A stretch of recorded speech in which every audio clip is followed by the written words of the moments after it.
The new Lifetime movie is taking a closer look at the dark side of the internet.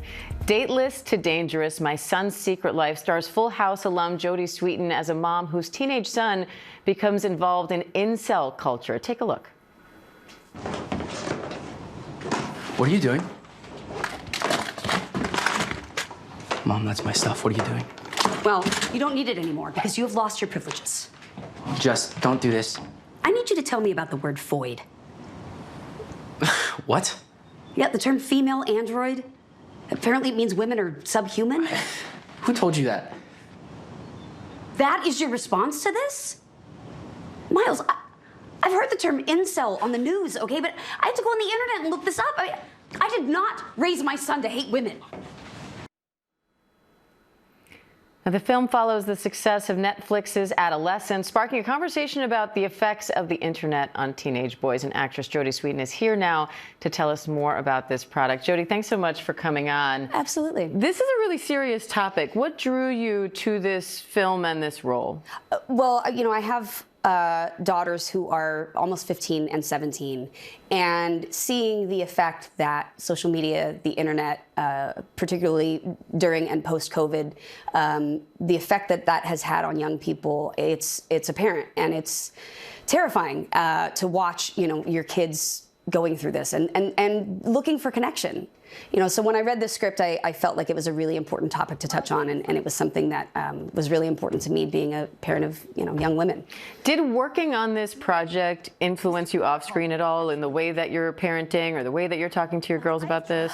I've always tried to be pretty open with my girls about this kind of stuff, and you know, talk about anything. But I think what Noelle, my character in this movie, finds out too is that, you know, your kids can go from telling you everything to telling you nothing in a very short period of time, particularly when they're teenagers. And you know, some of that is normal, and some of that can be terrifying. As a mother of little ones, it terrifies me already. I already think about that stage when they won't want to just, you know, open up to you in that way. Now, audiences grew up watching you on Full House, right? You were the daughter on that show. Now you're the mom. Yeah. How do you compare the kind of topics you tackled on Full House with the kind of topics parents are tackling today?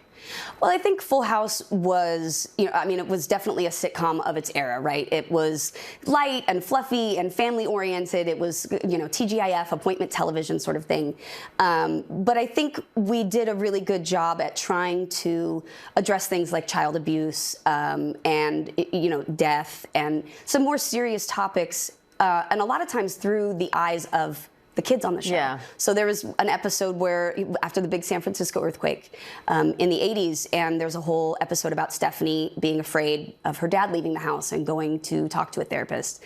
And I was so proud of that. I mean, at the time, I don't think I was like, oh, this is such a great thing for people to, yeah, but you can look back on it now. But now I look back on it and I'm like, wait, wow, that's really important, because not only was it that we told the story, but we focused it on the kids' perspective, on what that meant for the kids, or if you know that someone in your class is being abused, how do you deal with that as a kid to go to your parents? And so I was always really proud of how Full House handled those things. But I think, you know, audiences have gotten a lot more savvy, a lot more cynical in a lot of ways. And so I think some of those messages might not be presented the same way today, but I think that they're all still just as important as ever. Yeah. I want to talk about Full House a little bit, because you're doing a rewatch podcast with Andrea Barber, who played Kimmy on Full House. What has it been like rewatching all these episodes, and what do you think the most surprising takeaway has been in looking back so many years later? Well, we started this podcast because Andrea and I never watched the show. So I've never seen all the episodes. Which we also have to talk about in a second. But yeah, we'd never seen the episodes. We did a guest on Pod Meets World, and we were talking about it, and we were like, yeah, I've never watched the show, and I didn't pay attention. And so then we started talking about it, and we were like, what if we did it? Let's go back and watch it, like from the beginning.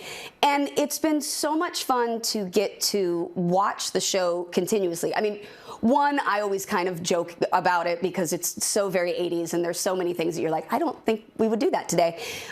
But it, you know, it really still resonates with people, you know, 30 years later, and going back and watching those original episodes, I can understand why now. Andrea and I have said, like, we're falling in love with the Tanner family too, and we kind of see what it was on screen, that magic that people fell in love with. Because we knew what it was in real life, but watching it on screen, you're like, I see, this was special. There wasn't a lot like this. And I think a lot of fans feel that because you guys had a real connection off screen, and you still have a group chat with some of you.